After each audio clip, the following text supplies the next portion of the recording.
chemical ya. Jadi si kopi ini kan 99% dari air.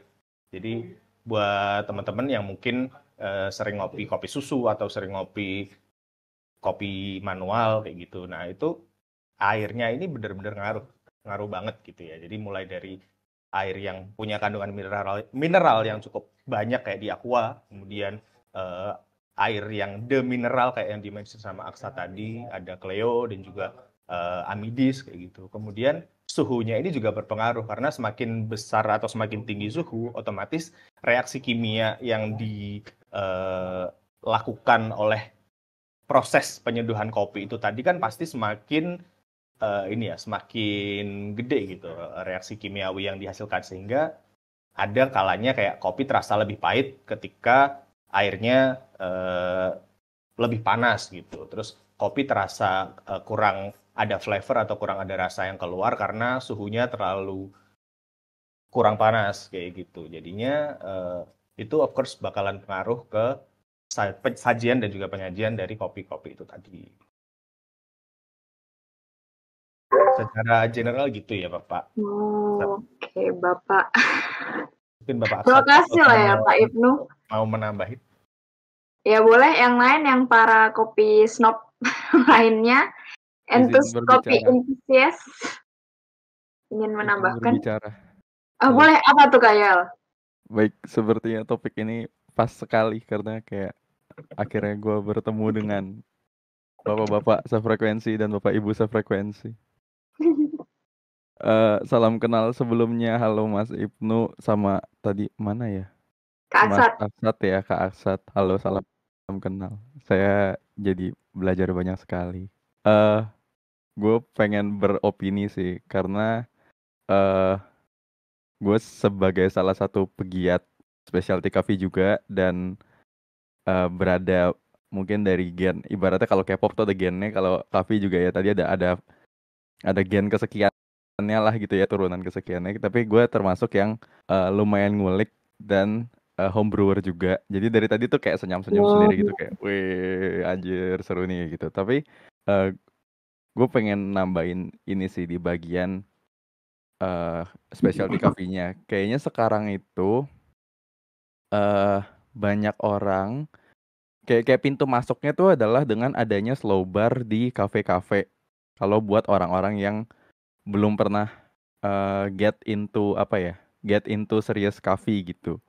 Dan sepertinya dengan adanya slow bar tuh kayak pokoknya kalau ada meja kasir kafe itu sebelahnya itu biasanya ada kayak alat-alat manual brew dan beans yang dijejer gitu, dan biasanya gara-gara ditampilin kayak gitu terus orang melihat kok kayaknya ada hal yang fancy gitu ya dari sebuah proses menyeduh kopi, dan ternyata rasa kopi tuh more than just bitter gitu, lebih dari sekedar pahit.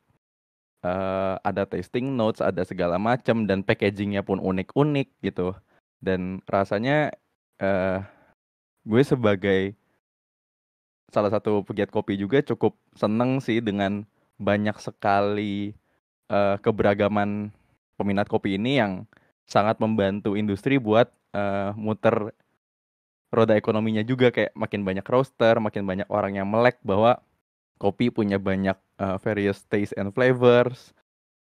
Banyak orang yang buka coffee shop juga jadi handle serious coffee, nggak cuman kopi susu, dan rasanya masih banyak sekali potensial yang bisa dikulik dari si perkopian ini sih.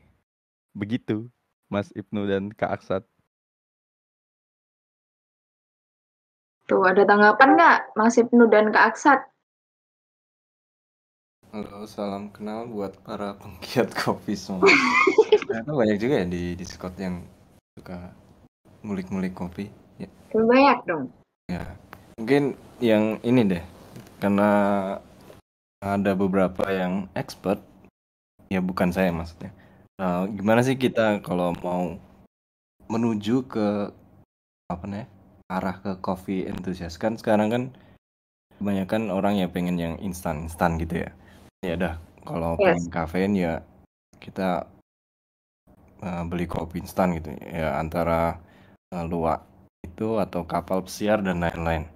Nah, Terus gimana sih kita misalnya pengen nyobain kopi yang beneran kopi, misalnya kayak rasanya tadi yang udah disebutin tadi, udah kayak yang fruity, floral dan lain-lain itu, tanpa harus kayak punya alat-alat kayak grinder dan lain-lain. Nah, mungkin yang pengen nyobain dan di rumah gitu bisa kayak nyoba dripper bag. Nah, itu lumayan tuh paling nggak. Dan ada beberapa brand ya biasanya kayak cafe gitu ngeluarin kayak dripper bag gitu. Jadi kayak kopi yang specialty tapi bisa diseduh secara instan gitu loh. Dan itu bukan kayak kopi instan kapal pesiar atau luwak gitu. Jadi ya kalau misalnya penasaran lah ibaratnya gitu. Kalau misalnya penasaran dengan rasa-rasa kopi yang specialty bisa itu. Coba dripper bag.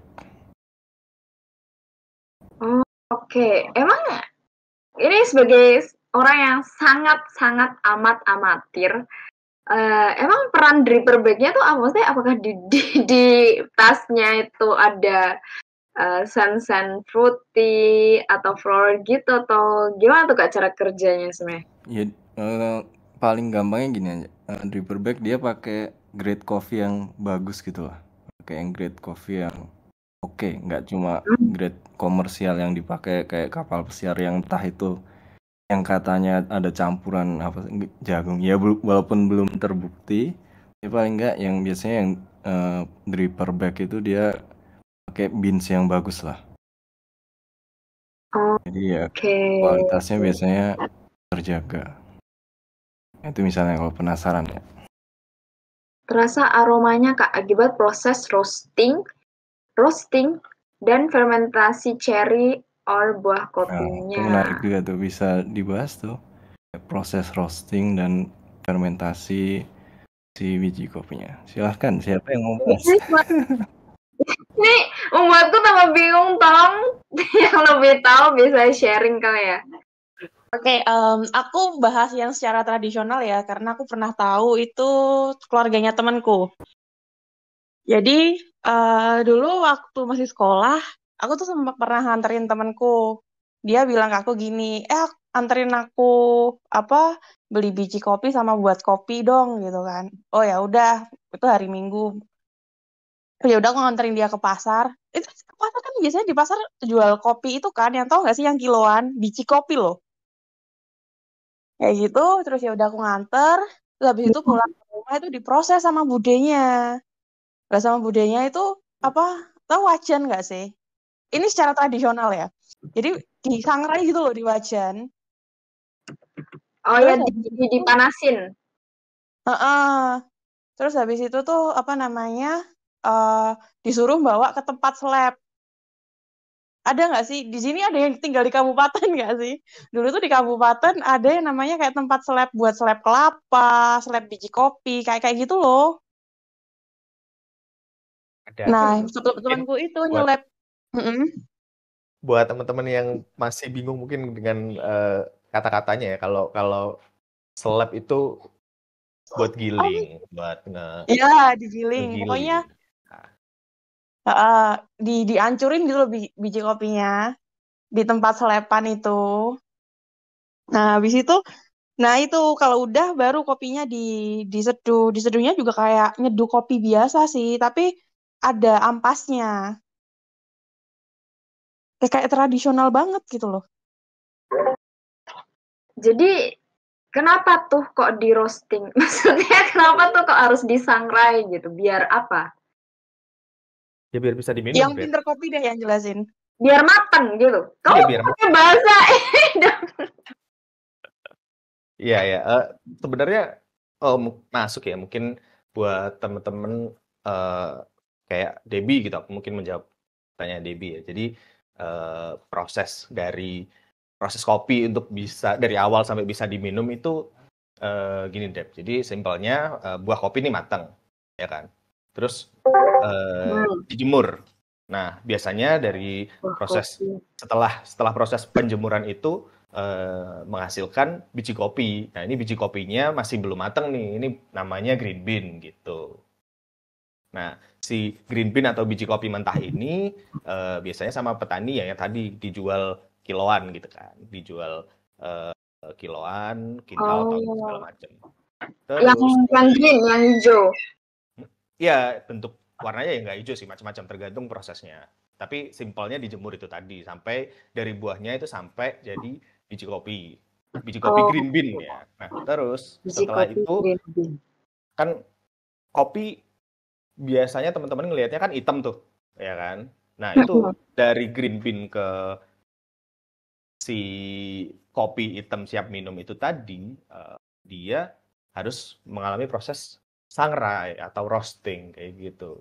Nah, kalau yang diceritakan sama Kak Titi itu tadi biasanya proses roastingan yang masih sangat-sangat tradisional ya. Biasanya ada wok atau wajan yang gede, kemudian bawahnya biasanya dikasih api unggun, bukan api unggun sih, bahan bakarnya kayu gitu. Karena budeku sendiri juga melakukan jual beli kopi itu sendiri gitu secara tradisional. Nah, dari situ biasanya ngegorengnya sampai benar-benar gelap, sampai benar-benar bentuk hitam lah kayak gitu. Nah, dari situ kalau untuk secara tradisional biasanya diseleb atau digiling secara pakai mesin. Nah, itu gilingannya biasanya campur sama gilingan beras, campur sama gilingan tepung segala macam. Nah, itu kan jadi bubuk. Nah, bubuk ini kalau di tradisional kita, bubuk ini yang dijual ke pasar-pasar, yang dijual di warkop-warkop kayak gitu. Jadi proses secara tradisionalnya seperti itu. Oh, oke. Nah, tapi gue bingung ya, Kak. Itu kan dari cara tradisional ya. Dan kalau misal udah jadi bubuk nih, which is sebenarnya siap seduh dong ya kan, Kak Ibnu? Udah jadi bubuk nih. Terus itu bakal dijual kayak di toko-toko, kayak for example nih kopi kenangan nyetok dari desa kayak gimana sih? Apa kayak misalnya brand-brand yang punya biji kopinya sendiri yang dijual tuh harus punya kebunnya sendiri gitu atau gimana? Apa yang berbeda tuh loh, cara pengolahannya biar ada yang mahal, ada yang murah gitu loh Kak Ibnu. Ya, mungkin bisa teman-teman ada yang nambahin. Ya, boleh.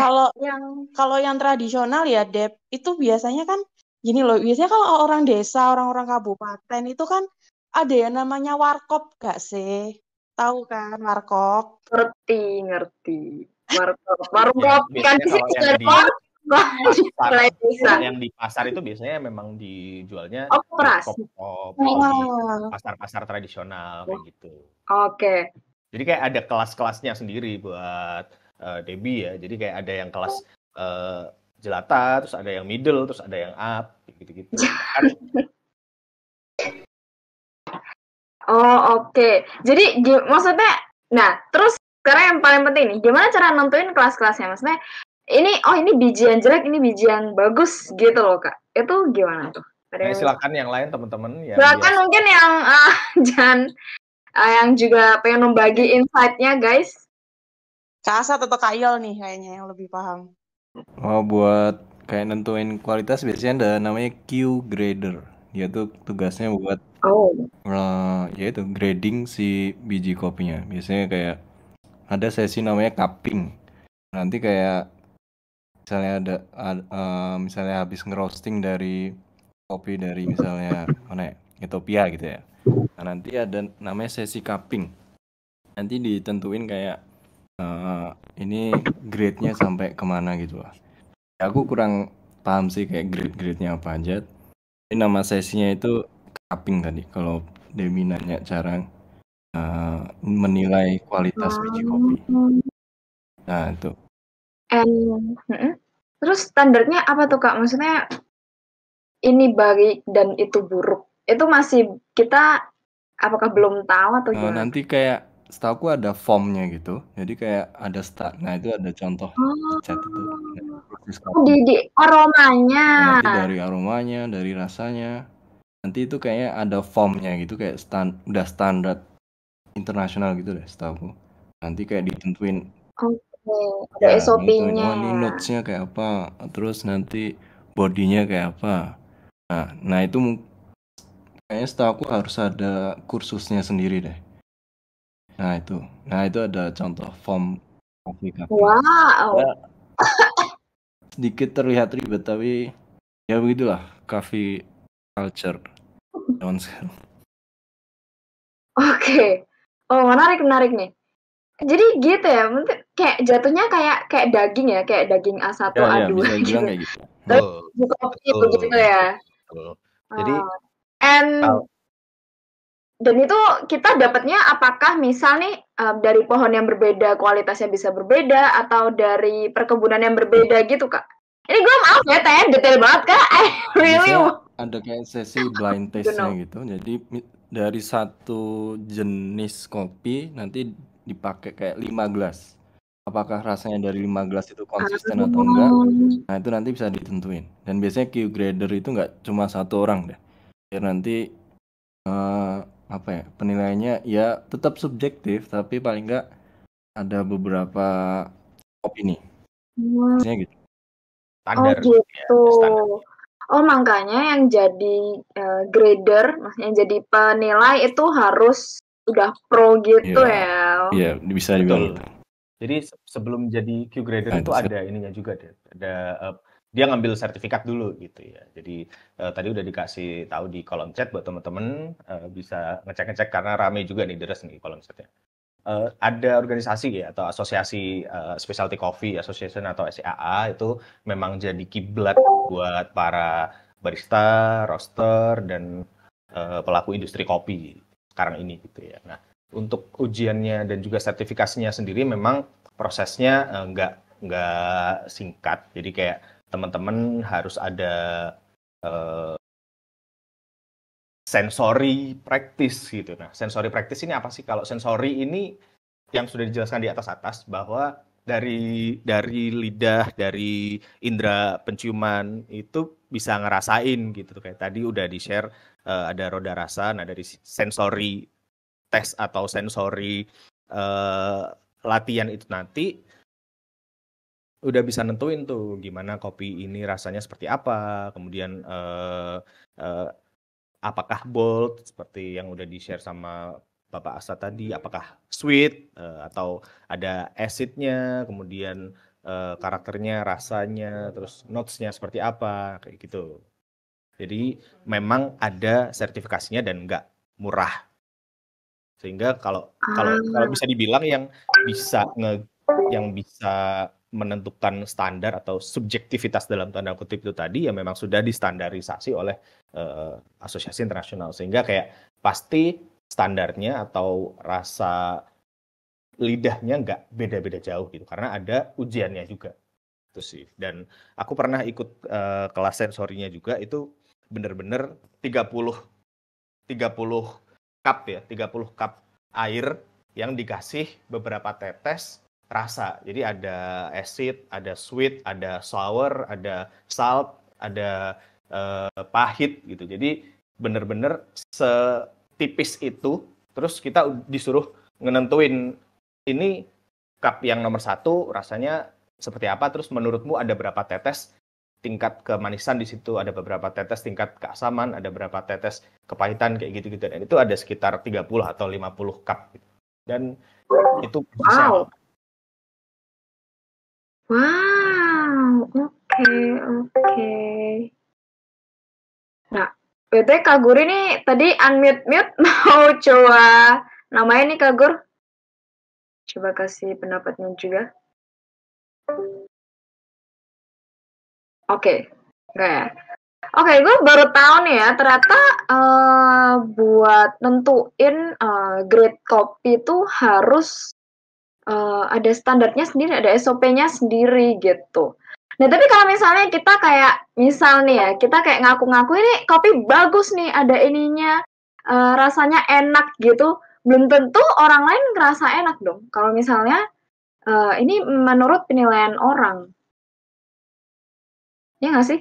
Dan gue juga mikir ya, kalau misalnya orang juga dengan seleranya sendiri, oh gue tuh suka kopi yang fruity, oh gue yang floral, gue yang Arabica atau Robusta kayak gitu.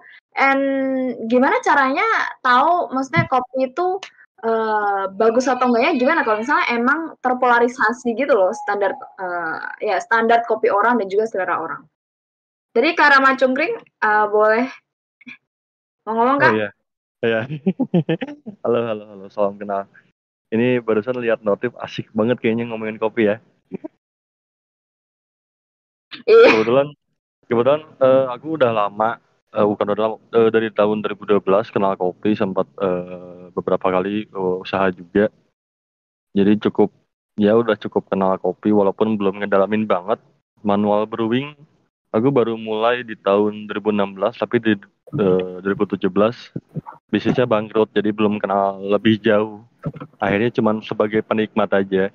Tapi kalau ngomongin masalah bagus tuh, kadang-kadang balik lagi ke selera orang kan. Masalah enak tuh, aku lebih seneng modelan kayak kopi Mandailing, Gayo, Toraja, Bajawa.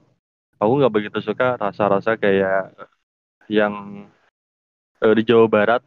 Aku belum nemu yang kayak seenak Bajawa. Nah itu kan balik lagi kepada preferensi masing-masing ya.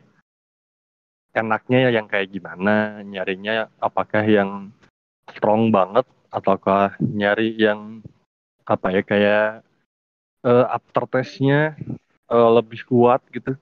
Balik lagi tergantung, ini juga ngaruh juga kayak kalau misalkan hasil roasting prosesnya kan beda-beda, ada honey, ada proses natural, itu juga ngaruh. Jadi kalau menurutku masalah bagus itu kayaknya nggak banyak barista yang bisa menentukan ya.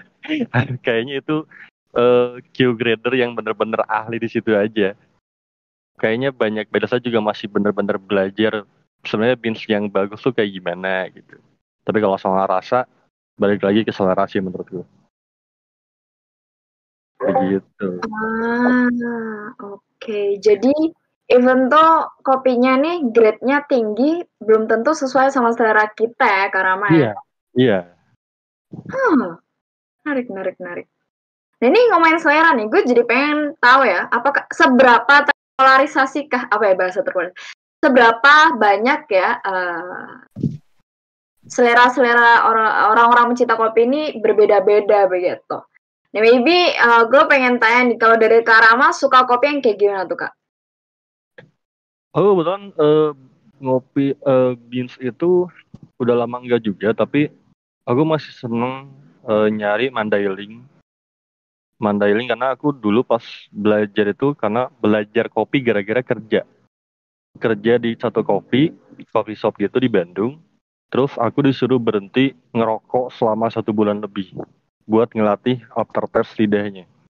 Jadi aku disuguhin 3 kopi waktu itu, ada Mandailing, ada Toraja, ada Gayo.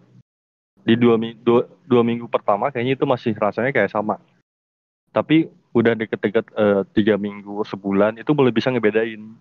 Dan aku lebih suka Mandailing karena apa ya kayak strong gitu, tingkat kepahitannya enak buat aku yang emang dulunya nggak suka kopi pahit. Tapi gara-gara kerja di coffee shop, akhirnya mulai suka. Bahkan ketika udah ngejalanin usaha sendiri, aku sehari bisa minum kopi itu 7 sampai 8 kali kopi hitam. Yang dikejarnya Mandailing, Bajawa, Toraja juga salah satunya. Lebih ke body kalau aku nyarinya. Aftertaste tuh paling aku nemu tuh ada namanya Aromanis. Dia tuh Jawa Barat kalau nggak salah. Itu aftertaste-nya leci. Kayaknya itu satu-satunya yang aku suka selain yang ngejar body sih. Wait, body itu boleh didefinisikan dulu nggak buat membantu menambahkan dulu. Jadi gimana? bakal banyak sekali vocabulary baru di sini kayak aftertaste, body, aroma dan lain-lain. Jadi kalau minum kopi untuk memulai ininya dulu, misalnya nih kalau minum kopi ABC atau apa kan pas ini iya wanginya manis ya, wangi kopi gitu. Nah, kalau udah nyemplungnya ke ranah specialty coffee di mana maksudnya nih specialty coffee gimana ya ngomong bahasa tidak berusaha sok pendekar. Gue lagi sangat berusaha untuk tidak pendekar. Cuman bahasa awamnya tuh bukan kopi pabrikan gitu, bukan yang diproduksi secara massal, tapi sangat di Ya. source tadi from farm to table. Dari tadi gue ada attach beberapa gambar sih di atas, kayak dari buahnya dulu nih, coffee cherry-nya itu punya banyak sekali treatment gitu, dan kopi itu punya varietas yang sangat banyak sekali. Mungkin gue akan nyelip, mohon izin dulu nih suhu-suhu, cuman gue kayak coba nyelip opener dikit aja. Jadi isi cherry-nya itu, buahnya itu pun ada banyak macam gitu, kayak ada kopi yang di Brazil, ada yang di Guatemala, ada yang di Java, ada yang di Aceh, misalnya Aceh Gayo, Toraja misalnya, entah itu nanti ada varietas jadi namanya Toraja Sapan atau Java Malabar atau misalnya Aceh Gayo. Itu banyak banget, di Indonesia aja udah sangat banyak varietasnya gitu, dari ketinggian yang berbeda-beda. Makanya kadang di bungkusan kopi beans yang tertentu, yang specialty coffee ini quote unquote, ada tulisannya tuh, misalnya Bolivian atau misalnya Guatemala atau Ethiopia apa, terus nanti ada ketinggian berapa mdpl, terus tasting notes-nya apa. Nah itu semua berawal dari ya tadi pemprosesannya itu dari si cherry-nya. Jadi si buah cherry yang kalau dibelah dalam ini kopi itu bisa ditreatment dengan cara banyak macam, entah nanti dibungkus apa, fermentasi gimana, itu kayak apa ya, manipulasi dan trik-trik lain lah itu untuk membuat rasa-rasa baru dari sebuah biji kopi. Tapi biji kopi itu sendiri udah roasting, jadi dari buah nih, terus dikeluarin bijinya jadi green beans, ntar dijemur, sangrai, segala macam, di roasting, akhirnya jadi di packagingnya itu pun belum stop di situ gitu loh. Misalnya ada di packagingnya nih dari green beans jadi kopi roastingan nih, udah di roasting, roastingnya pun banyak caranya, entah nanti dalam tanda kutip ditarik lebih panjang atau roastingnya lebih gimana, dengan cara roastingnya berbeda-beda, beda tangan, beda cara, beda mesin, beda hasil. Dan dari jadi bijinya pun pas nanti digiling itu macam-macam lagi kemampuan potensi rasa yang bisa di-unleash dari si biji kopi. Jadi misalnya nanti digiling dengan, misalnya gini, aku pakai grinder penggiling kopi Timor, mereknya Timemore. Tapi ada yang pakai grinder misalnya Malconic, pakai grinder banyak banget jenis-jenis grinder. Ada misalnya grinder Latina Sumba misalnya namanya, atau banyak sekali yang grindernya itu bisa punya banyak stop. Jadi kayak sekrupnya itu bisa diputer, sekrup yang mengatur jarak pisaunya itu bisa diatur semakin gede dan semakin kecil. Nah, semakin kasar itu namanya coarse. Jadi kayak we can feel the texture banget. Sama fine. Kalau fine tuh halus banget. Kayaknya kalau kita lagi keringetan, kita pegang tuh biji kopi bisa larut gitu ibaratnya. Nah, coarse dan fine ini menentukan. Jadi ada coffee shop namanya Coarse and Fine di Alam Sutera Tangerang. Ya base dari situ istilahnya gitu. Nah, si coarse and fine ini mempengaruhi rasa yang akan terjadi nantinya juga saat kopinya diolah gitu. Makanya ada namanya kalibrasi. Kalau pas di kopi yang pakai mesin, ada yang di filter juga, banyak macamnya. Dan semua itu belum berhenti di situ gitu. Pas lagi di seduh, nanti pas diseduh misalnya paper filternya beda, atau misalnya kan yang paling populer sekarang V60 gitu. V60 berarti punya kemiringan 60 derajat. Nanti di brew-nya dengan cara macam-macam, panas, dingin juga beda lagi rasanya gitu. Nah, body tadi ada kan misalnya nih lagi diseduh, terus nanti kayak kerasa, oh aromanya kayaknya agak coklat ya, atau aromanya kok kayaknya fruity banget ya, atau pineapple ya, atau aromanya nih floral banget ya, seperti aroma melati atau aroma jasmine biasanya. Nah, ada aroma dulu nih, step pertama sebelum kita minum tuh ada aroma. Terus kalau makanya pas tadi ngelihat foto yang atas yang cupping itu lagi coba mengendus aromanya dulu. Jadi step cupping itu biasanya ini kopi nih udah di grind dengan ukuran yang sama, lalu langsung diseduh, kayak ditubruk lah dalam tanda kutip. Jadi kopi itu nggak pakai filter, nggak pakai mesin, nggak pakai apapun, dari hasil gilingan itu langsung ditaruh di gelas, terus dituang air panas dengan suhu yang sudah ditentukan gitu. Terus nanti dia penuh segelas, hampir penuh, lalu nanti akan disendok beberapa kali, karena di atasnya akan ada lapisan namanya krema. Ya krema ini yang bikin, jadi ada istilah di kopi itu ada coffee shop krematologi, krema lainnya gitu ya. Bukan krematorium ya, agak serem. Cuman kalau lapisan di atas tuh namanya krema biasanya. Dan itu biasanya ditemukan kalau misalnya espresso atau mungkin hot americano, itu bisa ada potensi ada krema lapisan di atasnya. Nah pas cupping, disendok dulu tuh. kremanya beberapa kali dengan 2 sendok yang digabung, terus direndam air panas lagi, keringin, ambil ini. Habis itu baru si orang-orang Q grader ini akan menghirup aromanya dulu sebelum akhirnya dicicip kayak diseruput. Nih gue akan memperagakan, maaf kalau agak jijik, cuma kayak gitu, bener-bener cuman diseruput dengan sendok yang khusus sendok cupping. Biasanya agak gede, area plain sendoknya tuh agak gede. Jadi nanti diseruput. Nah, pas diseruput ntar ada kebagi-bagi rasanya nih, dari aromanya pas masuk, terus abis itu pas kopinya pertama terseruput. Jadi kayak pas, oh ini kerasa kayak coklat misalnya, kayak dark coklat atau white coklat. Terus nanti pas lagi diminum, itu akan ada di mulut tuh kan kopinya, dan itu akan terasa bodinya akan masuk nih, kayak oh ketemu ada body yang tebel, ada body yang tipis, atau mungkin ini di bodinya kerasa apa ya, kerasa entah dark coklat. Ini correct me if I'm wrong after this, kayak silahkan banget. Cuman ada bodinya, dan itu nanti setelah ditelen ada aftertaste-nya gitu, dan aftertaste-nya itu yang kayak oh kok pas aftertaste ketemu apricot gitu ya. Nah, dan cupping nggak berhenti di situ, nanti lama-lama kan kopi itu akan menjadi dingin. Nah, kopi sendiri setelah biasanya specialty coffee ini uniknya pas anget atau pas panas baru diseduh dia bisa rasanya coklat. Misalnya sebagai contoh, tadi gua ada attached beans di atas warna biru, beansnya Market Lane dari Melbourne. Itu kalau pas panas kerasa coklat, pas dingin kerasa apricot gitu. Tapi bisa juga diseduh dengan es batu gitu, diseduh es batu ntar beda lagi, jadi rasanya apricot banget atau gimana. Itu banyak banget eksplorasi rasanya gitu dari si kopi ini. Makanya mungkin pas tadi di awal kayak Mas Ibnu memulai dengan kayak oh demen karena si seberapa luas dunia kopi ini saat menyeduh dan sensasi menyeduhnya juga. Nah itu karena kayak ntar pas kita nyium gelas bekas nyeduhnya ada aroma lain juga.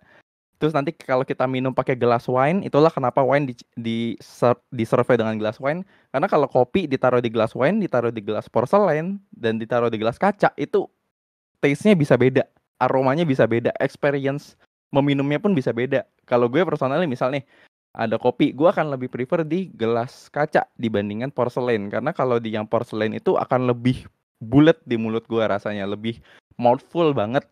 Tapi kalau misalnya gue minum di kaca, di gelas kaca itu bisa lebih santai, lebih tea-like, lebih tipis rasanya gitu, nggak terlalu nendang buat gue, dan gue bisa minum lebih santai. Nah, begitu sih mungkin gambarannya. Ya, silakan dikembalikan ke bapak-bapak, ibu-ibu. Gimana bapak-bapak, ibu-ibu? Wow, Oke. gimana Kat?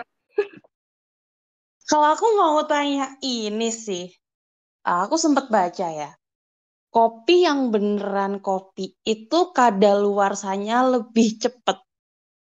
Sedangkan nih, judulnya kita tuh apa sih namanya? Eh kopi apa sih ini? Aduh, gue lupa. Kopi Ngomongin kopi. apa yang Ya Allah, apa sih? Kopi instan bukan kopi. Kan pembahasannya gitu. Nah, kopi instan kan awet kan tuh, bisa tahan lama kan. Nah, sedangkan kopi yang bener-bener kopi itu, ini menurut yang aku baca ya, correct me if I'm wrong, itu nggak bisa tahan lama. Lah kalau yang dijual-jual itu berarti bukan kopi dong yang di supermarket, meskipun itu drip. How? Paham nggak sih? apa? Kayak mungkin aku ini ya bantu mencoba untuk menjawab, Bu. Ini kayak ujian. Maaf, Kak. Oke, mungkin lebih ke tepatnya kayak gini. Jadi sebenarnya bukan kadaluarsa atau best before atau expired segala macam ya. Kalau misalnya yang dimaksud ini adalah kopi industri atau kopi pabrikan, ini mungkin termsnya bisa dilanjut dari sini ya. Jadi kopi pabrikan itu kita sepakat ada kopi kapal pesiar itu tadi kata Kak Asa, terus ada kopi gajah, tapir dan semacamnya. Nah, kalau untuk kopi-kopi yang seperti itu, teman-teman tadi di kolom chat udah nge-up juga bahwa sebenarnya komposisinya itu bukan 100% murni. Kayak gitu. Jadi ini aku ada kopi kapal api yang biasa diminum sama adikku. Nah, ini aku cek komposisinya itu 25% kopi, kemudian 20. Nah, kan kita nggak tahu gitu. 50%-nya itu apa? Nah, Kalau dari rahasia-rahasia yang beredar sendiri, ada jagung lah, ada olahan beras lah, ada olahan tambahan-tambahan yang lain kayak gitu. Jadi bisa dibilang kalau misalnya untuk kopi-kopi yang industri, ya itu memang ada expirednya karena ada bahan tambahan gitu atau zat-zat aditif yang lain, nggak cuman murni kopi kayak gitu. Nah, kalau untuk kopi-kopi specialty ya, kopi-kopi yang biasa dijual di coffee shop atau mungkin di kedai-kedai kopi, nah itu mungkin bisa dibilang tergantung daya simpan. Itu kalau untuk green bean, tergantung daya simpan, tergantung tempat nyimpannya di mana, tergantung perlakuannya kayak gitu. Kalau misalnya green bean yang kopi yang setelah dijemur seperti yang udah tak jelaskan tadi, itu bisa tahan sampai 2 tahun. Kayak gitu. Asal tempat penyimpanannya atau gudang penyimpanannya itu enggak lembab, kemudian kadar airnya terjaga misalnya di 10% atau di 8% atau di maksimal 12%. Sehingga green bean-nya itu tadi nggak ada jamur kayak gitu. Nah, kalau misalnya untuk roasted bean atau yang udah digoreng itu biasanya coffee shop itu mungkin ada tergantung coffee shopnya ya, tergantung ramai atau enggaknya. Cuman kalau untuk oke dan rasa enaknya dikonsumsi itu biasanya di under 6 bulan gitu. Jadi kalau misalnya coffee shop yang sepi banget ya nggak apa-apa, 6 bulan gitu. 6 bulan maksimal 6 bulan kopinya masih disajikan tapi tetap di testing dulu ya tiap pagi gitu. Itu nggak apa-apa. Tapi kalau misalnya kedai-kedai yang ramai itu biasanya setelah tanggal roasting misalnya tanggalnya 20 gitu. Biasanya resting dulu atau didiamin dulu karena untuk melepaskan kadar karbon dioksida yang ada di dalam biji-biji kopi setelah proses roasting. Karena kan roasting kan digoreng terus kemudian di mesin-mesinnya itu biasanya akan ada asap-asap atau gas-gas yang masuk di kopinya itu kayak gitu. Sehingga mungkin kalau nge-roastingnya tanggal 20 Juni, biasanya di coffee shop itu dijualnya di tanggal 1 Juli, lalu 1 bulan itu kayak harus udah habis gitu. Biasanya kalau untuk yang specialty atau manual brewan kayak gitu. Jadi expirednya ya sesuai dengan tanggal terakhir roasting, kemudian biasanya ya 3 bulan atau maksimal 6 bulan banget itu udah bisa diganti kayak gitu sih Kak Titi Chan. Oke, nih, tapi kayak yang itu ditulis sama Ipit. Kalau Nescafe tulisannya 100% Robusta atau ini nih Excelso yang dijual di supermarket, itu berarti nggak murni 100% kopi dong? Kan itu apa expirednya lama. Biasanya proses packingnya ya. Jadi kayak proses packing di industri itu kan sangat-sangat amat ketat kayak gitu. Dan menurutku sih as long as kopi pas waktu packingnya itu nggak terkontaminasi, nggak lembab dan segala macam, itu masih bisa dikonsumsi sampai berbulan-bulan gitu. Kalau misalnya yang aku lihat di Excelso dan segala macam itu yang biasanya single origin jualnya kan per 100 gram atau 250 gram ya. Itu ada ininya juga sih, ada masa berlakunya kayak best before 1 tahun kalau nggak salah. Kayak gitu. Jadi dicek lagi aja sih ininya komposisinya. Biasanya kalau misalnya udah industri kayak gitu ada standarnya. Jadi kayak di komposisinya itu kalau misalnya 100% kopi murni atau 100% biji kopi atau apa, nah itu biasanya ya kopinya murni. Kecuali kalau yang kayak tadi kapal api itu kapal pesiar biasanya 25% gula, 25% kopi. Nah itu sisanya kita kan nggak tahu. Mungkin ada teman-teman yang menambahkan soal daya simpan dan best before-nya. Ya, mungkin nambahin dikit ya. Tadi yang Nescafe biasanya dia katanya 100%. Ya mungkin dia 100% beneran lah daripada si kapal pesiar itu ya. Nah, campuran antara gula atau ya mitosnya ada jagungnya ya, walaupun belum ada yang beneran ya, setahu ya sampai sekarang belum beneran ada yang ngebuktiin, tapi begitulah. Kalau Excelso sejauh ini ya dulu pernah nyoba Excelso. Ya dia emang beneran kopinya lumayan lah. Ya bukan kayak ya dia hitungannya ya komersial tapi bukan kayak massal banget kayak si kapal pesiar atau kucing white coffee dan lain-lain kayak gitu. Ya grade-nya oke lah menurut gue. Dulu pernah juga beli yang beans-nya ya lumayan. Apa ini? Di chat ramai banget. Kalau kapal ya. Nah, bener. Jadi kadang kapal pesiar tuh nggak masuk akal loh harganya kayak satu saset bisa kayak di bawah 1.000 atau kopi instan lainnya lah. Biasanya kopi instan lainnya tuh kayak ada campuran primernya lah, skim atau gula perisa dan lain-lain. Nah, itu paling kopinya cuma 5% atau 10% mungkin. Nah, kayak gitu. Terus kalau misalnya kopi bisa basi atau enggak? Ini apa ya? Bisa dibilang bukan basi yang kayak basi makanan terus jadi kayak busuk gitu sih enggak. Tapi lebih kayak jadi teroksidasi gitu. Terutama untuk kopi yang udah digiling. Jadi ada perbedaan di kopi yang masih berbentuk beans atau kopi yang udah berbentuk gilingan udah halus gitu lah. Nah, biasanya yang kopi udah berbentuk gilingan atau halus itu lebih gampang teroksidasi. Nah, teroksidasi itu gimana? Itu jadi ibaratnya kopinya masuk angin lah. Jadi dia rasanya aromanya tuh udah mulai hilang terus nanti kalau udah kelamaan nanti jadi ya kalau bisa buruk tuh kayak ada bau apaknya gitu. Jadi kayak ya agak tengi-tengi gitu. Jadi ya aromanya udah hilang lah. Nah, biasanya kalau yang masih beans itu ya setahun kalau di package yang oke, rasanya ya nggak berubah banget lah. Ya mungkin nanti ada kayak freshness-nya yang berkurang. Nah biasanya orang yang ngakalinnya biar tetap fresh gitu, biasanya kayak di sealnya pakai nitrogen gitu dalamnya biar nggak ada oksigen. Ya kayak Di gitulah. Nah di vakum juga vakum bisa. biasanya gitu. Itu biasanya kalau yang pakai nitrogen kayak beans yang eksotis itu yang mahal-mahal gitu.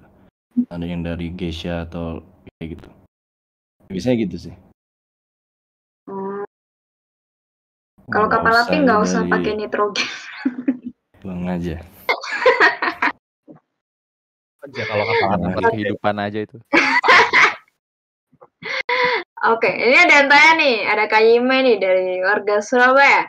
Kakak maaf baru bisa join, mau tanya, apakah kalau pakai espresso machine, kalau mau espressonya keluar kremanya bagus, apakah memang lebih bagus kalau kita punya grinder sendiri? Oke, aku tidak paham sama sekali. Yang Ada tidak yang bisa mau menjawab? karena nggak punya mesin espresso. Silahkan yang punya mesin espresso.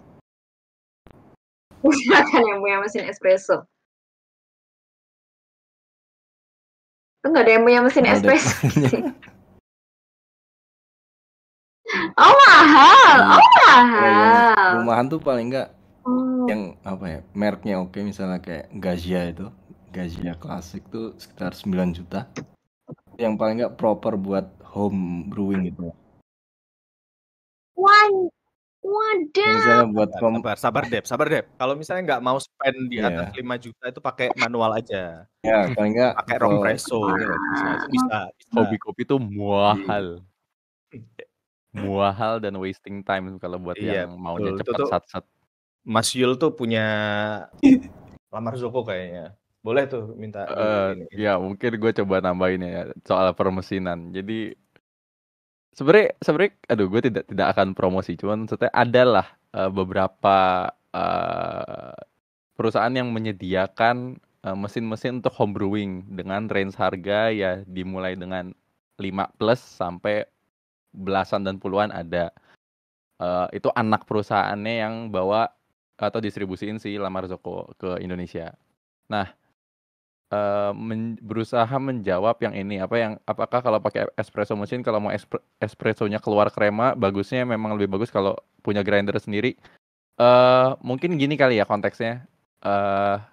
Kondisinya berarti pas pakai espresso mesin nyeduhnya itu kopi yang sudah di grind. eh sepertinya tadi sudah terjawab sih, kayak sama Mas Aksat juga, sama Mas Ibnu juga. Kalau kopi tuh akan jauh lebih awet kalau pas masih dalam beans-nya gitu, dalam bentuk beans-nya. Terus nanti pas mau diseduh, baru di grind. Atau pas setelah di grind tuh ya ditahannya cuma paling berapa hari.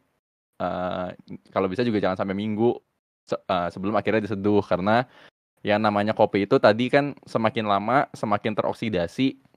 Makanya orang biasanya ngakalin yang di vakum tuh biji kopi itu pas bentuknya masih dalam bentuk biji kopi itu di vakum. Dan biasanya kalau kita buka pack kopi, pas kita buka apa ya, istilahnya bean bag-nya itu pas kita buka tes itu biasanya keluar ada gasnya juga, kerasa gitu, ada gas yang pas baru abis di seal. Dan pas kita nyeduh kopi yang baru banget di roasting biasanya dan belum lama, baru beberapa hari, itu biasanya akan pas kita guyur, kalau filter ya, pas kita guyur air panasnya, pas kita pour itu akan ada gelembung-gelembung itu loh, kayak dia blebeb blebeb blebeb, kayak blooming gitu lah istilahnya. Nah, itu tuh nandain kalau emang masih fresh banget dan emang keluar tuh gas-gasnya gitu yang terkandung di biji kopi ini. Dan si perkremaan ini salah satu dari similar thing lah sama si bloomingnya kopi yang diguyur pakai filter ini. Jadi kalau misalnya memang kita mau menghasilkan krema, misalnya nih memang prefernya menghasilkan krema ya sebisa mungkin kopinya yang dalam tanda kutip masih fresh gitu, bukan yang udah sangat-sangat proses coffee. Kayak gitu sih, semoga menjawab ya. Makanya kayak gue susah banget kalau misalnya orang pakai coffee kapsul pun, kopi yang kapsulan itu agak jarang tuh ketemu yang bisa keluar krema, karena kan ya udah di mesin proses banget gitu. Mungkin ada yang punya opini lain? Ada punya guys? 3, 2, 1. Oke, semoga menjawab ya. Kezia mau jawab tuh. Kezia. Oke. Aku bisa karena dia punya mesin espresso. Jadi sebenarnya faktor utama untuk membuat si kremanya bagus itu adalah di beans-nya. Jadi kalau misalkan beans lu itu tua, kremanya akan jelek. Kalau beans-nya masih fresh, itu akan lebih bagus. Dan kalau misalkan pakai mesin espresso itu ada satu pakai filter namanya pressure portafilter. Nah ini tuh untuk ngebantu ngeidealin si beans-nya meskipun itu tuh bentuknya udah di grind. Jadi bukan, apa sih namanya? Gue lupa nama beans kalau masih utuh. Whole beans. Gitu. Jadi kalau misalkan beli yang udah di grind, itu bisa diidealkan kremanya pakai si pressurized portafilter namanya. Gitu kata teman aku yang punya mesin espresso. Jadi nggak perlu prepare yang berlebihan. Yang penting pakai filter ini udah ngebantu banget gitu. Kalau misalkan masih belum terbantu, coba dicek beans-nya. Gitu. Kian. Oke, wait. Ini just to be clear, krema itu yang ada di atas kopi itu kan ya? Ya kan? Jerobun? Atau bukan? Iya, busa-busa kayak bener. Diam semua. Gak ada yang open mic, asem. Oke, ini ada yang tanya nih. Biasanya kalau apa sih? Biasanya rock presso brew ya, yang kremanya keluar bagus. Apa itu rock presso brew? Biasanya rock presso. Gue akan mencoba meng-attach gambarnya ya. Ini paling simpel kalau kalian beli arah kopi, dia pakai rock presso karena paling murah tapi paling berat untuk processingnya. Sebentar, ini gue lagi attach gambar, jadi maaf ya Dep, kami tidak bersuara. Oh itu. Ini rock presso. Kekirim nggak sih? Nah itu rock. Jadi kopinya ditekan. Pokoknya, nah mungkin yang kelupaan disampaikan tadi, gue baru nyadar juga dari narasumber kece. Kopi itu seperti anak muda zaman sekarang ya, harus dikasih pressure gitu. Makanya kenapa kita relate sekali dengan kopi, karena kita pun di pressure gitu. Kopi juga di pressure. Nah, maksudnya tuh kayak kalau kalian lihat yang portafilter itu yang biasanya dipasang di alat kopi. Jadi mesin kopi itu, jadi mesin kopi nih ada mesin espresso gitu ya. Nah itu kan ada grup tuh kayak bisa buat berapa kopi at once. Misalnya bisa ada dua grup. Nah biasanya tuh yang paling mini itu satu grup. Nah dipasang tuh kan ada si portafilternya tuh yang dipasang di ceklek itu biasanya, yang bentuknya ada gagangnya itu. Nah, beans itu setelah udah digiling, ditaruh di portafilter itu kan, lalu di-press. Nah, diratain dulu biar merata, biar nggak ada hole kayak apa ya? Nggak ada air socket, air pocket, pokoknya nggak ada celah udara. Diratain dulu terus nanti ditekan tuh biasanya. Habis ditekan diputer-puter, habis itu baru dipasang di mesin kopinya untuk nanti dikasih air panas biar keluar ekstraknya gitu. Nah, ekstraknya yang tadi yang kita minum itu ekstrak kopinya kayak gitu. Sama kayak filter, pokoknya kopinya harus ditumpuk dulu gitu. Wih, itu berarti kuat banget dong ya kalau pakai presso itu espresso. Makanya kan namanya press kan, espresso, di-press gitu, ditekan. Jadi kopinya itu Makin ditekan makin keluar kuat. hasil pressnya. Ya bisa sih, terbentur gitu ya. Sebuah perumpamaan yang pas kali. Ya pokoknya intinya sih ya kayak buat mengekstrak itu ya banyak ya tadi kayak banyak varietas flavornya dan akhirnya jadi banyak sekali hasil rasanya gitu. Oke. Nah, now the question, krema yang bagus tuh yang kayak gimana, Kak? Dari Kak Riki. Yang banyak busanya atau yang apa tuh? Atau dari rasanya juga harus oke atau gimana? Yerobon? Atau tidur? Itu udah terjawab sebenarnya. Yang itu bagus, yang dikasih lihat. Itu yang dikirim sama Yoel di chat tuh foto. Iya. Yang aku bilang ini bagus. Iya, makanya gue coba mencari yang paling oke. Oke, itu bagus. Looks normal to me, but okay. Aku ada pertanyaan nih, Dep.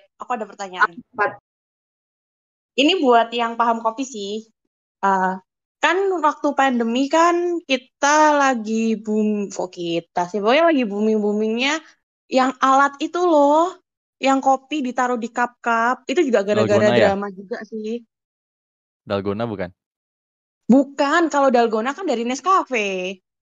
Bukan itu. Itu kapsul loh yang iya, kalau menurut kalian kopi kapsul itu gimana? Itu kan ada alatnya sendiri tuh. Ya sama sih.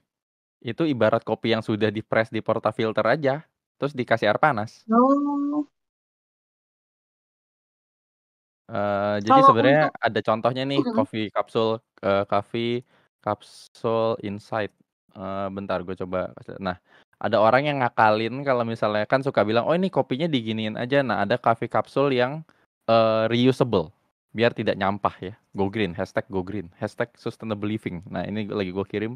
Nah, jadi sebenarnya sama, isinya adalah ground coffee, lalu ditekan, dipadatkan, tidak ada celah udara sama sekali, terus ada itu ditutup, terus nanti ditekan dengan air panas gitu untuk diekstrak gitu. Jadi kopi.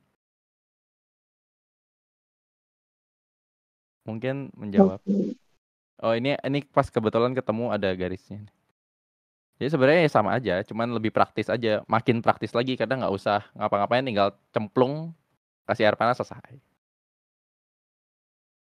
Jadi kalau yang pingin ibaratnya kayak suka kopi nih, tapi pingin yang rada fancy-an, tapi kalau beli yang alat-alat kopi itu kok kemahalan, masih worth it lah ya pakai yang kopi kapsul gitu. Jujur kapsul banyak yang fancy sih. Ini lebih ke ini sih, kayaknya ya kalau menyambut statement awal Mas Ibnu lagi gitu di awal, sensasi dan experience dari kita ngebrew itu.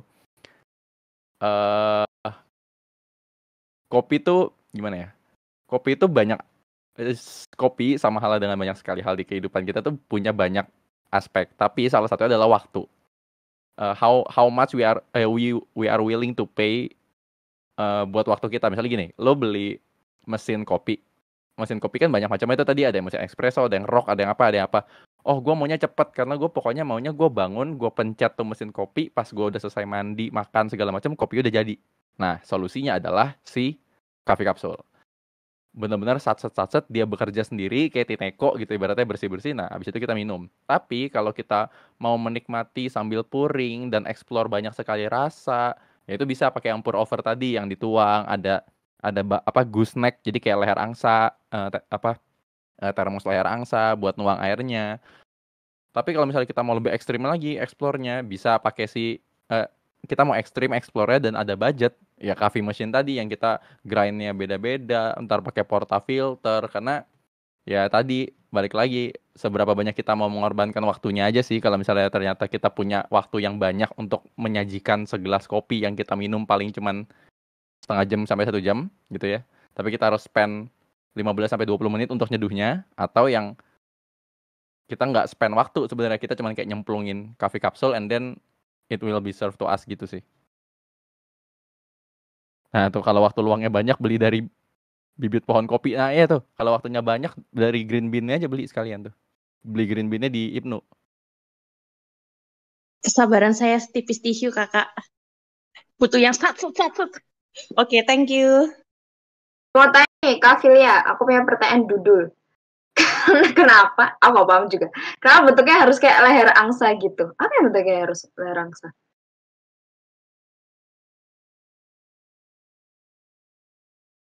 Ya, Aksat mungkin ini ya, pengen menjawab. Oh, itu.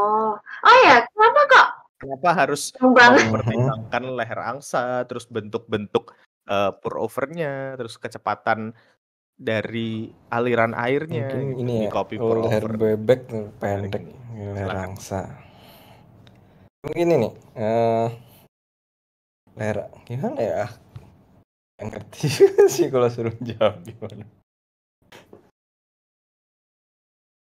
Ini Ayo. leher angsa, dia tuh kita bisa Ayo, bikin kontrol konten kamu. debit air yang keluar dari si ceretnya itulah, si kettle-nya itu.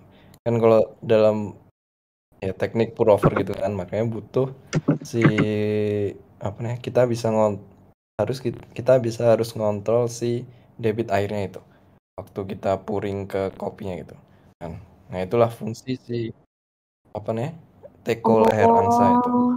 Jadi nanti ya kan nanti ada Oh, paham, pour over yang teknik yang V60, Kalita atau origami dan lain-lain.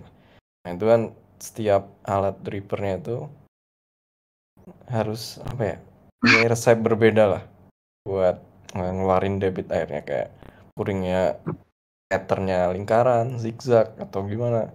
Nah itu si kettle-nya itu berfungsi sebagai itu, si leher angsanya itu. Biar bisa ngontrol debit airnya aja sih keluarnya itu. Bahkan Ya. harga kettle ada yang jutaan juga loh, Dep.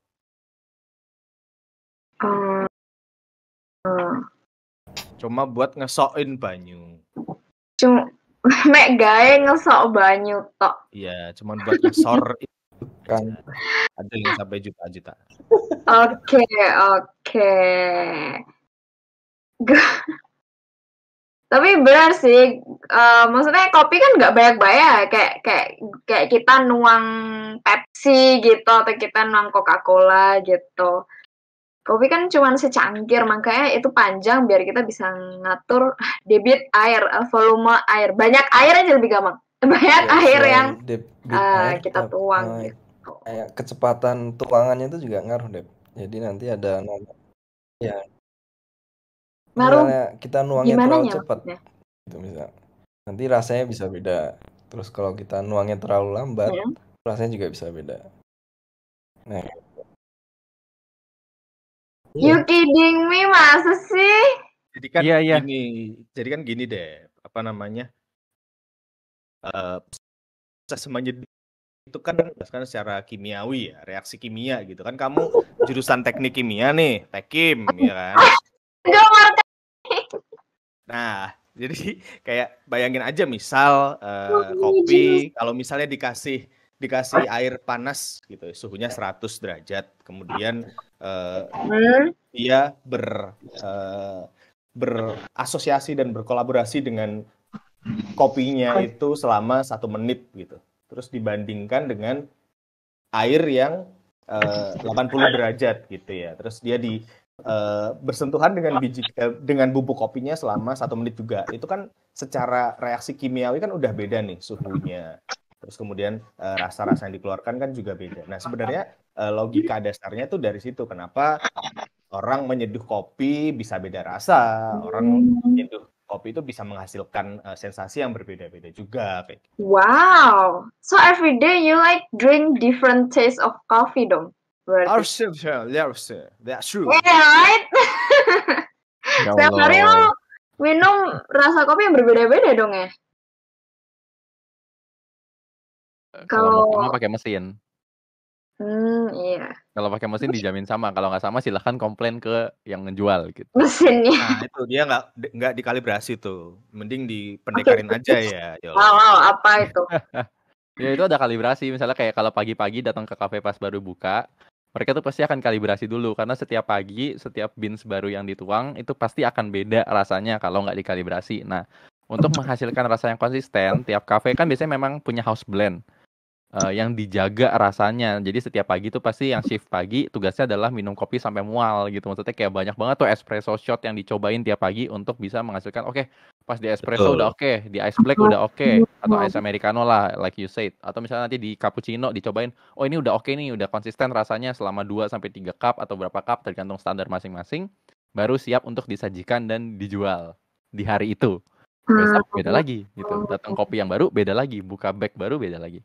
Cuman kalau soal tuang-tuang air, analogi paling gampangnya gini sih, Dep. Kenapa, mungkin lu pernah minum bir nggak? Kalau lu pernah minum bir, lu akan tahu kenapa bir itu dituang harus pelan-pelan dan gelasnya miring, nggak bisa langsung pure. Karena ntar langsung berbusa gitu, kayak bisa 50% bir, 50% busa, dan ya nggak bisa diminum gitu, nggak drinkable, nggak easily drinkable. Terus kenapa, jadi nggak bisa cuma kopi. campur gitu. Ya, kenapa orang kalau nuang bir pasti botolnya dimiringin dan pelan-pelan misalnya. Terus kalau wine, kenapa dituangnya cuma sedikit, nggak bisa dituang langsung banyak? Oh, ntar mabok nggak juga, tapi sensasi minumnya tuh, sensasi menyeruputnya juga harus diatur gitu. Pas kenapa orang nuang wine tuh nggak nempel pinggir gelas dari segi etiket juga, dan kayak harus pelan-pelan nuangnya dan harus kayak gimana? Itu tuh ini baru bahas kopi, belum bahas wine, dan belum lagi bahas kopi yang difermentasi dengan wine gitu kan. Ada Aceh, misalnya kayak ada Gayo wine, ada apa, itu udah lebih ekstrim lagi sih, dan kayaknya makin pusing lagi gitu dari segi serving dan lain-lainnya. Gitu. Oke. Teh juga, betul. Makanya poci teh itu kan mirip gooseneck tuh bentuknya. Makanya mungkin kalau suka kepapar konten TikTok yang ASMR tuh ada guci yang jelek tuh kalau misalnya nuang dia putus-putus airnya, tapi kalau guci yang bagus banget itu kayak gooseneck kettle, lurus airnya, bener-bener lurus, tidak ada jeda, dan sekali kita miringin lagi dia berhenti airnya gitu. Dan nyeduh kopi filter itu kan, kalau kopi filter ya, diseduhnya itu kita nggak nuang langsung ke tengah. Bukan, jadi bahkan nggak cuman ngatur debit air dan juga speed kita nuang, tapi kayak tingginya setinggi apa kita nuangnya. Terus muter juga kita atur, jadi kayak nuangnya tuh nggak cuma nuang di tengah, tapi kayak muter dari tengah keluar atau dari luar ke dalam, muternya clockwise atau counterclockwise, itu ngaruh. Begitu deh. Oke, so that's why orang-orang bilang coffee is an art, karena prosesnya lumayan complicated dan panjang ya, say. Oke. Nah, aku mau tanya lagi nih, Dep. Apa lagi, Kati? Kalau menurut kalian, ini kan kita bahasnya kopi yang ibaratnya ini rasanya pahit-pahit semua ya. Terus kalau yang kayak cappuccino, mochaccino, terus ya americano, itu tuh gimana kalau menurut kalian? Kayak semua kita mau bikin sendiri di rumah gitu, kita udah punya alat-alatnya nih. Yang enak tuh kayak bikin minuman-minuman kayak gitu tuh gimana?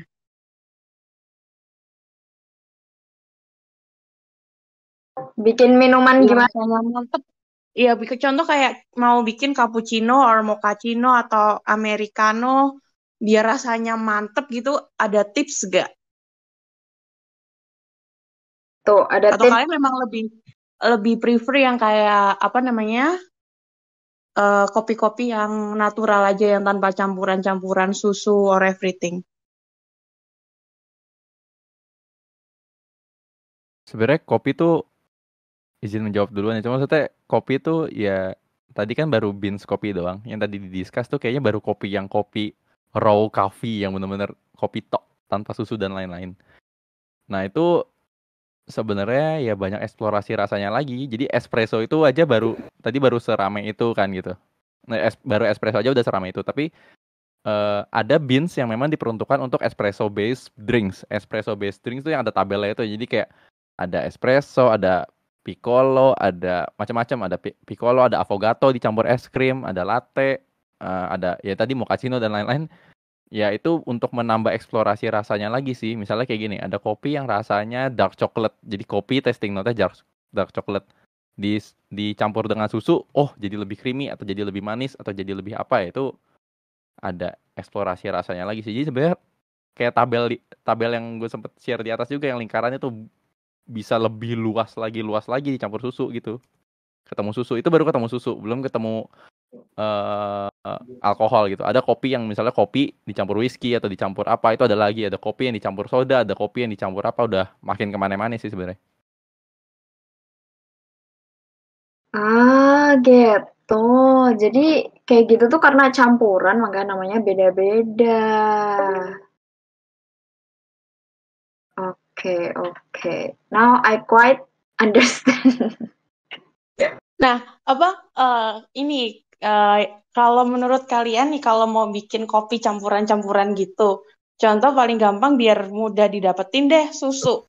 Karena tuh kemarin tuh sempat viral ya, di Starbucks mereka buat kopi yang awalnya itu dari susu Greenfield, terus ganti susu merek apa ya, pokoknya yang warnanya hijau itu loh, yang harganya paling murah sendiri. Nah, kalau menurut kalian gimana tuh? Kayak tempat kopi ganti susunya kayak gitu-gitu. Atau menurut kalian nih, kalau yang campur-campuran gitu emang enaknya pakainya susu up yang model gimana, atau campuran itu yang gimana gitu? Korban marketing aja itu mah. Enggak sih, kayak lebih ke ini sih, kayak ya gara-gara sekarang jadi karena sekarang semua orang seakan sudah mengerti bahwa kopi itu seluas itu dan susu itu seberpengaruh itu ke rasa. Orang jadi kayak kayaknya McLife lebih enak deh, kayaknya Kin lebih enak deh, kayaknya Oatly lebih enak, kayaknya Outside lebih enak, kayaknya ini itu ya. Balik lagi tadi di atas ya, subjektif, kayak ada yang suka ada yang enggak, dan kalau misalnya lu suka ya go on with it, kalau nggak suka ya jangan minum, sesimpel itu aja sih. Kayak nggak usah lah komplain ke Starbucks, McLife, kayak lu suppliernya aja gitu loh. Ya subjektif sih, benar. Subjektif banget, tergantung selera. Nah mungkin yang paling basic ya, gue pengen ngomongin kopi paling famous ya, yang gue sebagai orang amatir aja ngerti gitu, yaitu kopi, ini jenis biji kopi Arabica dan Robusta nih guys. So, kalian lebih prefer mana nih? Why? Kalau misalnya Arabica kenapa dan Robusta kenapa gitu? Mungkin dari pecinta kopi ini boleh langsung aja unmute. Kalau aku ya udah, aku tuh dulu sukanya Robusta, tapi makin kesini aku sukanya Arabica, karena tapi Arabica rada kecut ya, ada kecut-kecutnya. Itu kadang aku campur sama susu. Oh wow. Jadinya kopi susu.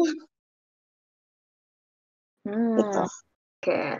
Jadi tergantung mood ya.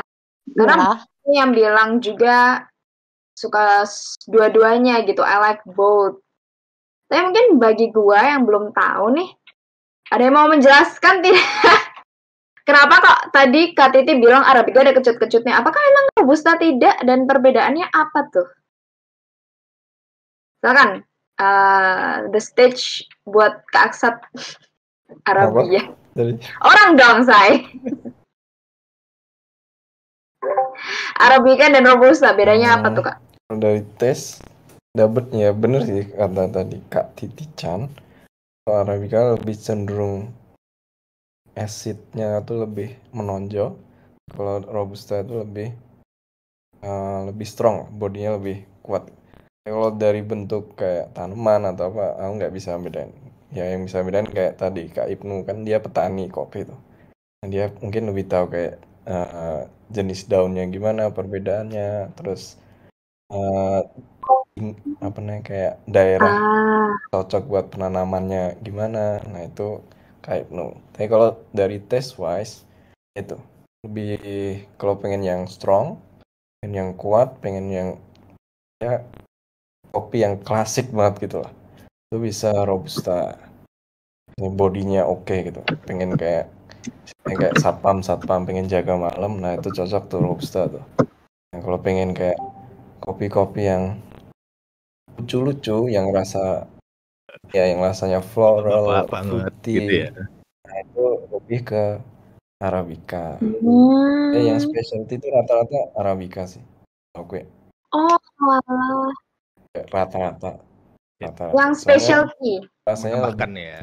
lebih kompleks daripada si robusta. Gimana Kak Robusta. Ibnu, petani kopi? Gimana Kak Bang Ibnu? Oke. Farming. Oke, mungkin dari ininya aja kali ya, dari secara biologis ya. Kan Debbie jurusannya teknik biologi juga tuh. Baik banget ya jurusan saya. Curiga Debbie rektor deh, atau dia punya universitas. Debbie rektor ternyata. Oh, Aduh. Jadi sebenarnya kenapa Robusta cenderung pahit dan Arabica cenderung taste rich ya. Mungkin dari ininya, dari jenisnya, dari spesiesnya gitu, dari jenisnya. Pohon Arabica dan juga pohon kopi Robusta ini udah beda nih. Jadi kayak tempat hidupnya katakanlah si Robusta ini lebih tahan. Habitatnya beda. Si Robusta ini lebih tahan terhadap hama gitu. Lebih tahan terhadap cuaca-cuaca ekstrim gitu. Sehingga banyak ditemukan pohon-pohon atau populasi Robusta ini berada di ketinggian katakanlah 500 meter di atas permukaan laut sampai 1.500 kayak gitu. Jadi kayak Robusta ini banyak ditanam atau banyak ditemukan di tempat yang nggak terlalu tinggi gitu. Karena ya itu tadi dia lebih tahan cuaca, lebih tahan terhadap hama gitu. Nah kalau misalnya untuk si Robusta ini kenapa agak pahit, karena dia salah satu trik mempertahankan dirinya dia terhadap serangan hama atau serangga itu tadi gitu. Jadi si buahnya ini memang dalam tanda kutip sengaja rasanya sengaja dipahitkan lah sama si pohonnya ini karena untuk mekanisme pertahanan diri terhadap serangan hama itu tadi. Nah, kenapa kalau misalnya yang di Arabica itu bisa dibilang rasanya rich ya karena dia ketinggiannya itu di atas 1.000 gitu, di atas 1.000 meter di atas permukaan laut, di mana si hama-hama ini intensitas serangannya tuh juga berkurang gitu deh. Berkurang dibandingkan dengan yang di agak ke bawah gitu, sehingga mereka bisa berkembang atau bisa menghasilkan buah dengan taste dan rasa yang dibandingkan Robusta yang di bawah atau ketinggiannya di bawahnya itu, sehingga istilahnya produksi dia tidak terhambat oleh serangan hama, terus kemudian dia tidak melakukan kegiatan mempertahankan diri dengan membuat buahnya itu lebih pahit atau membuat buahnya itu lebih tidak enak dikonsumsi oleh hama. Sehingga ketika dihasilkan panen buahnya Arabica ini memang jadinya rasanya lebih oke gitu, lebih berasa rich dibandingkan di Robusta tadi. Mungkin correct me if I'm wrong buat teman-teman yang memang di industri kopi ya. Nah kalau untuk Liberica atau Excelsa itu setahu aku ada ini juga ya, ada proses persilangan, kemudian ada proses pengembangan di spesies atau genus-genusnya masing-masing kayak gitu. Jadi memang ada penggabungan antara si Arabica dan Robusta karena petani-petani ini ingin membuat karakter kopinya nggak terlalu pahit tapi berasa fruity, berasa lebih oke dengan menggabungkan tanaman Arabica sama Robusta. Kalau misalnya udah ngomongin tanaman ini benar-benar udah kompleks dan ininya jenis-jenis pohon-pohonnya ini udah beda banget. Ada Bourbon, ada Typica, ada macam-macam kayak gitu. Jadi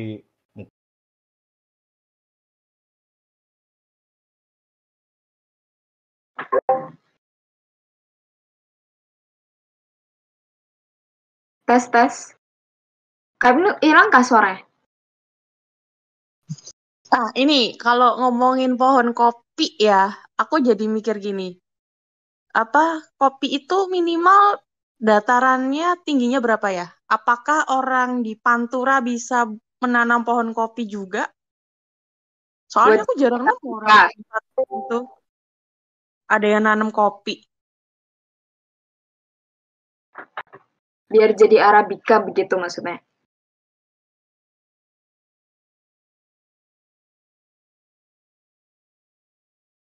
Bukan biar jadi Arabica, jadi kayak kopi itu pohonnya itu minimal di ketinggian berapa sih?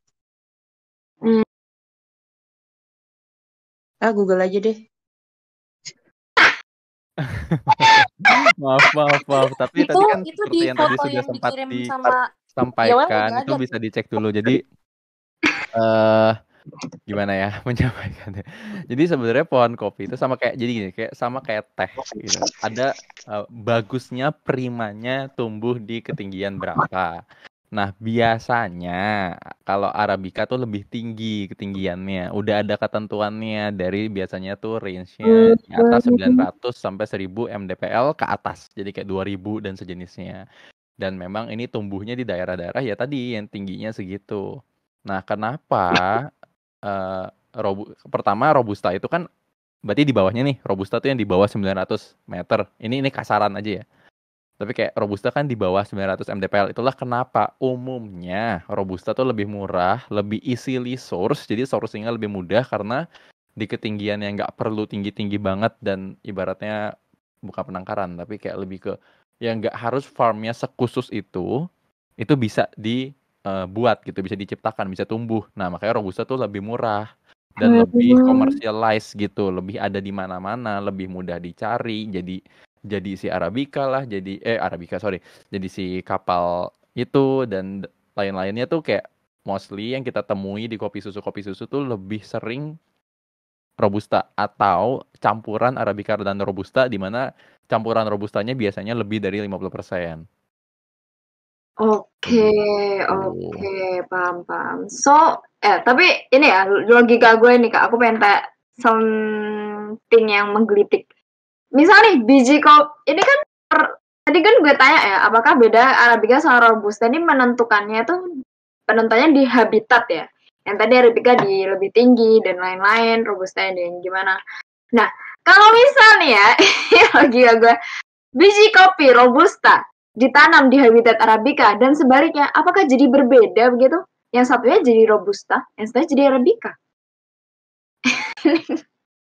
Coba Bapak petani kopi, mungkin Pak Ibnu bisa menjawab. Kalau nggak gitu Ayo dong. petani kopi. Spesies. Gitu. Gue mau jawab nggak gitu, cuman ini pertanyaan sangat-sangat konyol. Ya masa lu nanam terong di lahan jagung jadinya jagung kan nggak mungkin ya. Gitu. Tapi strawberry Korea kamu pasang di Indonesia kayak gitu loh. Iya, jadi strawberry Indonesia. Oh, jadi strawberry Cimehong. Spesiesnya Deb. Lingkungan pengaruh Deb, tapi spesiesnya tetap gitu loh. Tapi jadi nggak maksimal ya, karena habitatnya nggak sesuai gitu ya Kak? Ya, bisa jadi mati nggak juga. optimal sih, bukan lebih maksimal. Ya, jadi nggak optimal. Apa ya? Kayak lo tidak Jadi ditumbuhkan di lah. area yang semestinya gitu. Oke. Ada lahan Kita jagung, panggil lahan petani jagung yang tadi. beneran. Ya, terus tiba-tiba taruh terong kan nggak bisa. Oh, Iya. panggil petani beneran kayak seru nih. Emang environment itu penting ya guys. Loh, kok jadi gitu? Ini ya. Nah, filsuf. Debbie versus petani kopi, gak gitu dong. Ntar Debbie nanya ke petani kopi, Pak, saya mau nanya, kalau misalnya saya nanam jagung di sini, jagungnya jadi rasa kopi nggak, Pak? Katanya kopi kalau ditanam dekat pohon buah, mesti pohon yang berbuah, jadi rasa kopi. Bisa dong. Bentar, kalau gitu aku tanya ini deh, buah apa aja yang bisa ditanam bareng kopi buat menentukan rasa? Apakah ada buah-buah tertentu atau semua buah bisa nih? Oke, silakan Bapak. Petani, ya ini aja sih, kayak kamu misalnya nih bertani padi gitu ya, bertani padi. Oke, misalnya 1 hektar padi. Nah, apakah kamu ingin menghasilkan, aku ingin nih padiku agak pedas. Nah, aku campur lahanku padi dengan cabai gitu. Ya nggak gitu. Jadi pedas. Enggak sih. On serious note sih kayaknya mungkin ada ya kayak buah-buah yang bisa ditanam di ketinggian sesuai kopi, tapi jadinya kan jadi tidak efektif gitu loh. Sehingga pas waktu proses pemupukan, kemudian nutrisi, perawatan dan segala macam, buahnya kan jadi tidak kebagian tuh. Kebagian nutrisi. Termasuk cahaya matahari juga nih. Otomatis kan kalau misalnya kopi kan tinggi-tinggi, lumayan tinggi gitu. Terus intensitas cahaya matahari di ketinggian di atas 1000 itu kan juga sangat-sangat agak minim gitu ya. Nah, jadi sayang aja mau nanam katakan di kebun kopi gitu sih. Lebih ke ini aja, lebih ke efisiensi. Ya, common sense aja. Kak Evno, oke. Oke, Nu, kalau gitu gue yang tanya Nu gantian, Nu. Terus, terus taste fruity itu dapetnya dari mana, Nu? Kan ada yang apricot, ada yang cherry, gitu.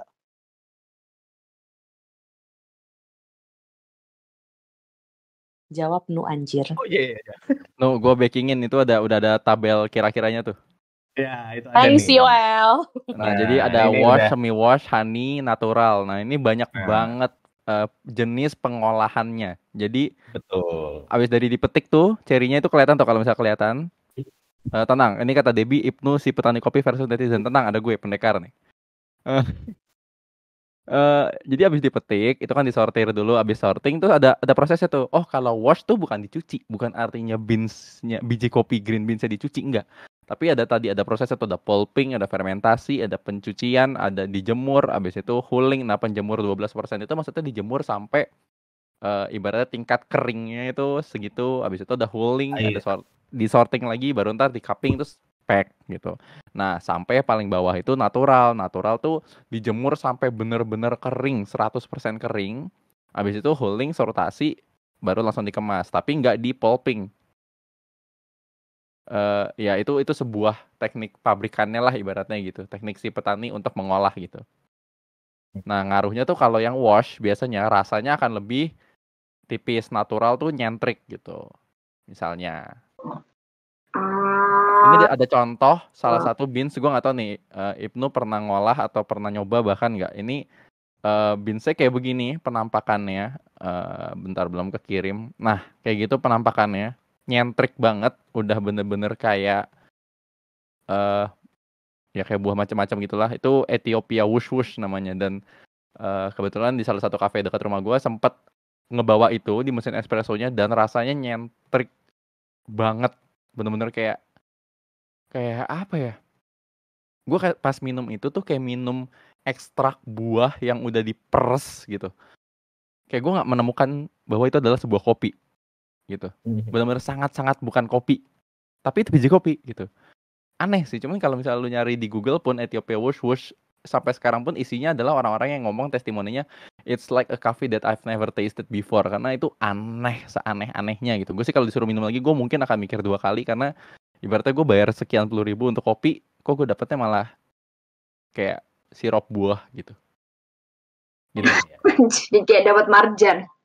Mungkin nambahin juga ya ke Kezia juga ya. Jadi proses ini namanya coffee processing ya. Jadi mulai dari cherry dipanen, kemudian diproses lah. Di prosesnya ini bisa ngaruh di karakter itu tadi, di taste-nya ya. Maksudnya di aroma dan juga rasa. Kayak yang tadi dijelaskan, ini kalau misalnya natural itu biasanya dari cherry dijemur langsung, benar-benar nggak apa-apain sampai bentuk green bean. Jadi kan kebayang tuh guys, buah cherry yang masih merah itu tadi dijemur sekering-keringnya, berarti kan kayak buahnya masih masuk ke dalam bijinya. Istilahnya proses pengeringannya itu kan memakan waktu yang lama, biasanya 60-90 hari kalau natural. Nah itu kebayang berarti kan rasa terus karakter dari buah tanda kutip kopinya itu tadi kan kayak benar-benar meresap di biji kopi green bean-nya itu tadi gitu. Sama kalau perbandingannya kayak wash itu tadi di pulping atau dikupas, kemudian rendam oleh air, kemudian baru dijemur. Nah itu kan ibaratnya biji kopinya nggak melalui proses penjemuran yang lama kayak natural, sehingga bisa dikatakan si biji kopi wash itu cenderung tipis, cenderung clean, cenderung core atau rasa si biji kopinya ini cenderung terasa lebih bisa dinikmatin gitu. Kalau misalnya natural bisa dibilang kayak kompleks. Nah, ada proses-proses yang lain kayak ada laktik lah, terus ada fermentasi anaerob, kemudian ada lagi kayak honey, black honey, red honey yang dia dikupas cuma separuh, ada yang dikupas 70%. Nah, itu memiliki karakter dan rasa yang berbeda-beda begitu. Terus kemudian tadi juga ngomong masalah kopi-kopi impor. Nah, itu biasanya yang pernah aku coba sih kemarin terakhir nyobain geisha dari Ethiopia, aku lupa tapi daerahnya mana. Itu bener-bener kayak nutrisari sih yo. Jadi dia natural dan kayak 1 kilonya itu di harga kemarin kalau nggak salah 3,8 jutaan gitu. Jadi kilo green bean 3,8 juta, di roasting jadinya cuma 800 gram sekian kayak gitu. Dan itu salah satu varietas yang mahal juga ya si geisha ini. Dan memang rasanya pokoknya salah satu yang aneh-aneh itu kayak misalnya dari luar negeri kayak geisha, terus ada pink bourbon segala macam kayak gitu-gitu. Jadi salah satu pengaruhnya itu kayak. Nah, mungkin ada istilah baru ya, geisha. Geisha tuh salah satu varietas kopi yang salah satu pemegang tahta suci tertinggi teratas kopi. Jadi kalau misalnya ketemu orang yang menyajikan kopi geisha, siap-siap aja ngerogoh kocek 120 per sekali nyeduh. Biasanya tuh range-nya dari 80 sampai 120 or bahkan lebih per nyeduh. Kenapa? Karena flavornya biasanya memang treatment beans-nya sangat spesial lah, ibaratnya anak emas. Jadi kalau minum tuh kayak bisa ya 120.000, lo negoknya juga nggak bisa yang kayak gue beli 120, gue bungkus aja bawa pulang, ya nggak bisa. Lo harus minum saat itu untuk menikmati rasanya gitu. Nah, terus ini ada pertanyaan yang Naughty God Coffee. Nah, yang di Bali itu ada memang, nah ini tuh gue bisa bilang ini sekte ya. Nggak tahu, mungkin Mas Ibnu sama Mas Saksat mungkin pernah ke sana juga. Cuman gua personalnya belum ke sana, tapi mendengar banyak cerita dan pengen kalau ada kesempatan dan waktu merasakan experience-nya. Karena gini, diatur banget, nggak boleh bawa makanan, nggak boleh bawa hal yang berbau. Sebelumnya juga kita harus bener-bener mouthwash, kayak bersih banget untuk mengikuti dalam tanda kutip quote unquote ibadah di Naughty God ini. Jadi kayak sampai di Naughty God itu suhu ruangannya sangat dikontrol dan itu benar-benar cuman ada kopi di Naughty God. Jadi ya minumlah segala macam seduhan yang ada di situ tuh nanti akan ketemu banyak rasa gitu. Tapi ya benar-benar untuk serius coffee gitulah ibaratnya. Oke, nah, geisha. Tapi ada yang tanya nih, bukannya lo white coffee ini yang tertinggi ya? Kayak tahta aja, saya kayak jabatan. Gimana tuh, Kak? Lebih rare mana nih, luwak atau geisha, kayak? Kan tergantung juga kan. Ya luwak mah bukan luwak white coffee kali, kopi luwak maksudnya. Kopi luwak yang benar-benar dari luwak white coffee mah sasetan wae itu. Jagung. Tahu lah. Cuman maksudnya kalau kopi luwak gimana ya? Beda. Kopi luwak tuh ya processingnya satu tok gitu, dan sepertinya kopi luwak itu salah satu, bisa dibilang salah satu buah dari ya gimana ya? Sourcingnya cukup niche lah. Jadi sebuah budaya aja kopi luwak tuh, bukan produk komersil. Jadi kayak kan ngeliatnya experience, oh ini luwaknya, terus dia makan, terus biji kopinya keluar lagi dari lubang tersebut gitu, terus akhirnya diolah dan lain-lain, terus disangrai, habis itu jadi ini kopi luwak yang kalian minum. Karena proses itu kalian lihat, jadi dia ngejualnya sebagai banget gitu si kopi ini. Tapi kalau geisha-nya sendiri itu bener-bener kayak apa ya? Kita believe gitu, kita percaya bahwa pengolahannya sangat eksklusif juga gitu, dan sourcingnya nggak mudah. Makanya ada Panama Geisha, ada Bolivian Geisha, ada Guatemala Geisha yang memang sangat-sangat eksklusif. Karena di kelasnya sendiri kayak tadi kan ada si SCAA tuh yang Specialty Coffee Association. Nah, ada juga namanya Cup of Excellence. Nah, itu di Indonesia juga ada Cup of Excellence Indonesia. Itu ada Instagramnya. Di luar negeri juga ada Cup of Excellence, di mana ini secara rutin ada kompetisinya. Jadi nggak cuma barista, nggak cuma latte art, nggak cuma Brewers Cup yang ada kompetisinya kayak WBRC, IBRC, IVLAC kayak Virtual Latte Art Championship. Tapi kopinya sendiri, beans-nya sendiri itu juga dikompetisikan sebelum akhirnya bisa dijual secara komersil. Jadi ada skornya juga. Jadi misalnya nih, misalnya Mas Ibnu nih sebagai petani gitu berkolaborasi dengan let's say ada barista, misalnya Mas Aksat nih barista misalnya. Ya nanti dilombakan gitu dari company coffee ini dan farmer ini dan lotnya nih lot mana misalnya perkebunannya dari perkebunan ini lot sekian di ketinggian segini sourcingnya. Nah ini nama beansnya apa nanti dikasih nama misalnya Ibnu Wash gitu misalnya atau enggak Java Ibnu Wash misalnya nama beansnya. Terus nanti di cupping gitu. Dan itu akan ketemu tuh di Cup of Excellence ini akan dinilai misalnya nilainya 96, nilainya 80 atau nilai berapa dan nanti di skor yang tertinggi dilombain internasional. Kalau menang lagi, nah itu jadi beans mahal selama setahun biasanya. Jadi kayak langka banget tuh kayak, gue mau green beans ya misalnya nih ketemu nih di perkebunan di Depok, let's say di Depok ada perkebunan gitu ya.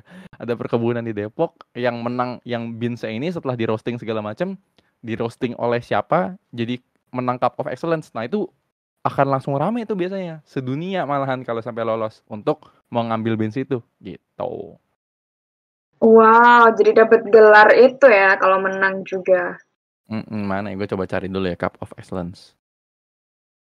Oke. Nah, gimana Kak? Sudah puas mengenai jawaban atas pertanyaannya Anda tadi?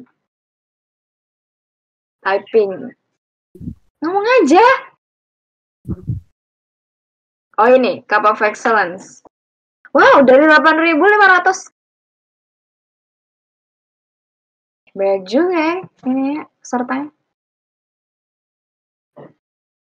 Jadi top 10. Wow. Oke.